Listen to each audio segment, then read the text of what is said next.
Hello viewers, in this video I will show you how to fix something went wrong, apps not installed. If you want to solve this problem, please follow the step. Step 1. Open your phone setting. Scroll down. Tap on apps. Tap on manage apps.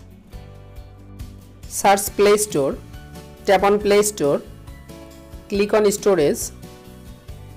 Again tap on clear data, tap on clear cache data, clear cache Play Store data, then you can fix something went wrong, apps not installed problem. Step 2.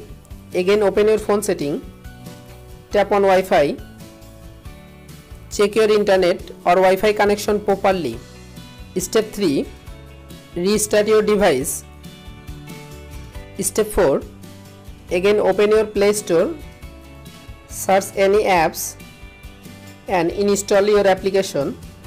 You can follow all of the steps to fix something went wrong, apps not installed. If this video helpful for you, please subscribe our channel and like this video.